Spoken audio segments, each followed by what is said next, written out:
សួស្តីអ្នកទាំងអស់គ្នាសង្គ្រាមអ៊ីរ៉ង់នៅថ្ងៃនេះគឺឈានដល់ថ្ងៃទី25-26ហើយនៅពេលនេះប្រធានាធិបតីអាមេរិក Donald Trump កំពុងជាប់គាំងក្នុងជម្រើសដ៏លំបាកបំផុតចំនួន4ខណៈដែលប្រទេសអារ៉ាប់ធំៗមួយចំនួនក៏ត្រូវបានគេអូសទាញឲ្យចូលនៅក្នុងភ្លើងសង្គ្រាមនេះដោយផ្ទាល់ដោយមិនដឹងខ្លួនផងដែរដូច្នេះអ្វីជាជំរើសនៅចំពោះមុខសហរដ្ឋអាមេរិកហើយអ្វីដែលអ្វីជាអាចកំបាំង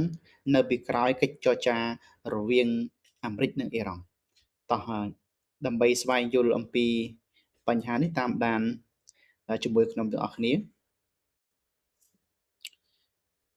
មកដល់ថ្ងៃនេះភាពតានតឹងរវាងសហរដ្ឋអាមេរិកនិងអ៊ីរ៉ង់ហាក់មិនទាន់មានពលឺបញ្ចប់នៅឡើយទេប៉ុន្តែថែមទាំងកំពុងអូសទាញពិភពលោកទាំងមូលឲ្យធ្លាក់ចូលទៅក្នុងវិបត្តិសេដ្ឋកិច្ចវិបត្តិថាមពលសកលទោះជាយ៉ាងណាប្រហែលថ្ងៃមុននេះគឺប្រធានាធិបតីអាមេរិកលោក Donald Trump បានប្រកាសថារវាងប្រកាសថាសហរដ្ឋអាមេរិកនិងអ៊ីរ៉ង់គឺកំពុងតែជជែកចរចាគ្នាហើយដោយសារតែការប្រកាសបែបនេះធ្វើឲ្យតម្លៃប្រេងធ្លាក់យ៉ាងគំហុកពីជាង$110ឲ្យធ្លាក់មកក្រោម$100ក្នុងមួយធុងបារ៉ែលហើយភ្លាមៗនោះគឺរដ្ឋមន្ត្រីការបរទេសអ៊ីរ៉ង់បានចេញមុខច្រានចោលថាព័ត៌មាននេះគឺជាព័ត៌មានមិនពិតទេគឺជាព័ត៌មានប្រឌិតពីភាគីសហរដ្ឋអាមេរិកដើម្បីធ្វើឲ្យតម្លៃប្រេងធ្លាក់ចុះក៏ដូចជាដើម្បីទិញពេលវេលាដើម្បីត្រៀមធ្វើសង្គ្រាមទ្រង់ទ្រាយធំនៅពេលអនាគតប៉ុន្តែទោះជាយ៉ាងណានេះបើយោងតាមព័ត៌មានប៉ុន្តែមានព័ត៌មានផ្សេងទៀតក៏បានបង្ហើបដែរថានៅពីក្រោយនេះពិតជាមានការចរចាមែនប៉ុន្តែមិនទាន់មានការចរចាផ្ទាល់ទេដូចជាមានសេចក្តីរាយការណ៍ថាមានរដ្ឋមន្ត្រីការបរទេសចំនួន4ប្រទេសរួមមានប្រទេសអេស៊ីបទូគីអារ៉ាប៊ីសាអូឌីតនិងប៉ាគីស្ថានបានលួចសម្របសម្រួលសុំផ្អាកការបាញ់គ្នារយៈពេល5ថ្ងៃដូច្នេះរឿងគឺវាអញ្ចឹងទេគឺមានរដ្ឋមន្ត្រីការបរទេសទាំង4ប្រទេសហ្នឹងគឺចូលមកសម្របសម្រួលហើយស្នើសុំឲ្យផ្អាកប្រយុទ្ធគ្នារយៈពេល5ថ្ងៃហើយនៅពេលនោះក៏លោកប្រធានាធិបតីអាមេរិក Donald Trump ក៏ឆ្លៀតឱកាសនេះប្រកាសថារវាងសហរដ្ឋអាមេរិកនិងអ៊ីរ៉ង់នឹងកំពុងជជែកគ្នាហើយប្រកបដោយផ្លែផ្កាទៀតទីមួយគេវិភាគថា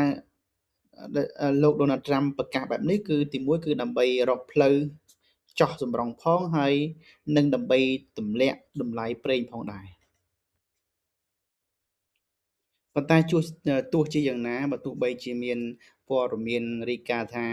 មានប្រទេសជួយសម្របសម្រួលឲ្យមានកិច្ចចរចារវាងសហរដ្ឋអាមេរិកនិងអ៊ីរ៉ង់ក៏ដោយក៏អ្នកវិភាគបានលើក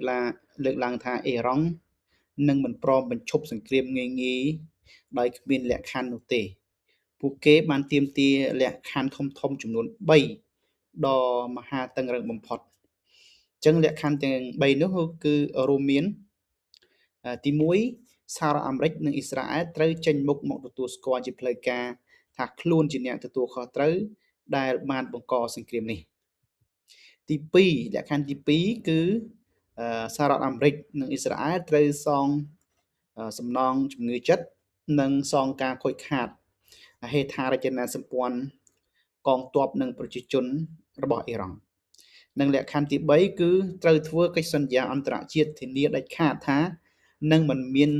ការវាយប្រហារលើអ៊ីរ៉ង់ណាមួយទៀតទេនៅពេលអនាគតលើពីនេះទៀតជនអាចអ៊ីរ៉ង់ថែមទាំងទាមទារឲ្យដកកងទ័ពអាមេរិកទាំងអស់ចេញពីមជ្ឈមបូព៌ានិងគម្រាមយកពន្ធទៅលើនាវាដែលឆ្លងកាត់ច្រកសមុទ្រអកម៉ូសទៀតផងដូច្នេះលក្ខខណ្ឌទាំងអស់នេះគឺអាមេរិក គឺពិបាកនឹងអាចទទួលយកបានណាស់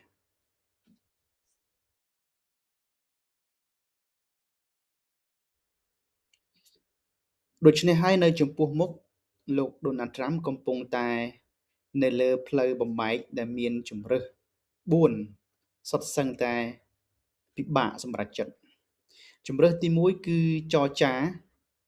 តែភាគរយជោគជ័យគឺស្ទើរតែគ្មានពីព្រោះអេរ៉ង់លែងទុកចិត្តលើប្រធានាធិបតីលោក Donald Trump ទៀតហើយ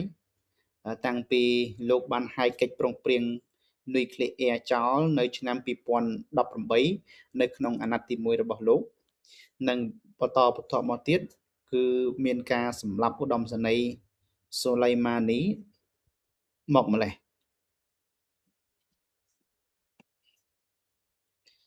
ចំណែកជម្រើសទី2នៅចំពោះមុខលោកប្រធានាធិបតីអាមេរិក Donald Trump គឺការប្រកាសឯកតោភាគីថាសហរដ្ឋអាមេរិកឈ្នះរួចដកថយដកកងទ័ពថយលោកអាចអួតប្រាប់ពិភពលោកអាចអួតប្រាប់ប្រជាពលរដ្ឋអាមេរិកថាលោក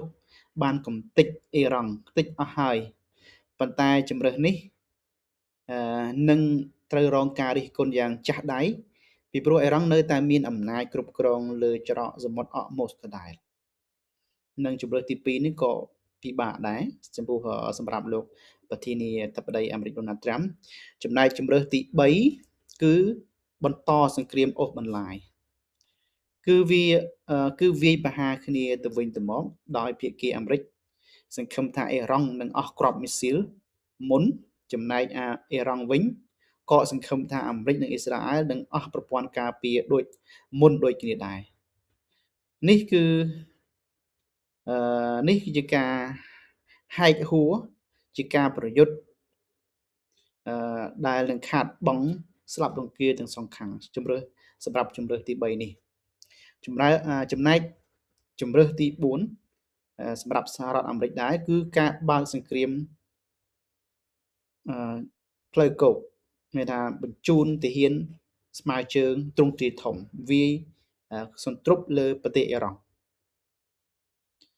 ដែលជាជំរើសដ៏មហាគ្រោះថ្នាក់បំផុតសម្រាប់សហរដ្ឋអាមេរិកនិងហើយក៏អាចដុតបំផ្លាញតំបន់មជ្ឈិមបូព៌ាទាំងមូលផងដែរអញ្ចឹងជំរើសទាំង4នេះគឺសិតតែពិបាកសម្រាប់ចិត្តហើយសិតតែនាំឲ្យនាំផ្ដល់ផលវិបាកទាំងភាគីចំនួនហើយនឹងភាគីប្រទេសក្នុងតំបន់ព្រមទាំងពិភពលោកទាំងមូលផងដែរ